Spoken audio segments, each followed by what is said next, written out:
UI is user interface, anything that's not game related, so menus and meters and combo numbers and all that good stuff. The hallmark of a good UI, I would say, is making sure that when the player goes through the menus that they're able to navigate pretty easily and understand where everything is, and when instructions come up we want to make sure that they're there and they're clear and they're obvious, but they don't kind of interfere with the gameplay. This is what we refer to as the shell. It's the kind of like the intro to the game. Currently it's our alpha version, so it's somewhat simple, but basically we have a skybox in the background. You can see the clouds animating. This is the real Kratos model. We're actually calling an animation to the character. So when you choose a new game, you get a sub-menu and you can choose if you want to play an easy, normal, or hard.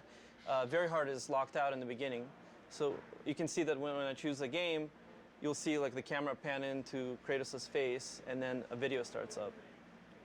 So all of that has to be hand-coded. So this is the basis of the Pandora's box, the menu system that we have in-game. So it's a full 3D model, and then I get that into the UI and do everything that needs to be done to make it work. So tag it with all the tags it needs, text elements, things like that. So all these kind of proxy quads we have in here all represent a line of text that shows up in the game. We pretty much start off on this demon face side and we zoom up real close to frame it so that it's kind of more 2D looking. This would be the power-up menu. So you go to this menu and you upgrade your weapons, and you're able to kind of zoom into the models and rotate them around. At least that's what we're hoping. So we won't make it for alpha, but we're going to shoot for beta. You can swap between menus by hitting R1 and L1, and that rotates the camera around the box to another side, and then we frame another side of the box and put information for like the items menu. So this is the items menu. Top of the box is the status screen, so that's how many kills you have and all that good stuff. And then we push through into the box to get to the moves list. And then it goes in kind of like this cycle, so you can cycle through all of these menus in order.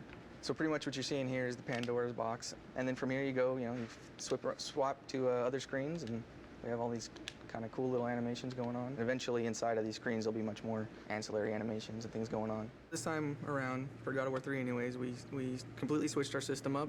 This time it's all 3D, the same shaders that we put on game objects we use in the UI. So it opens up a whole new avenue of what we can do. It also opens up a whole new set of problems. So most definitely. Some of the problems we ran into creating the shell is using the character animation system that we have developed to animate the parts of the shell, specifically the menus. Surprisingly enough, it doesn't work that well.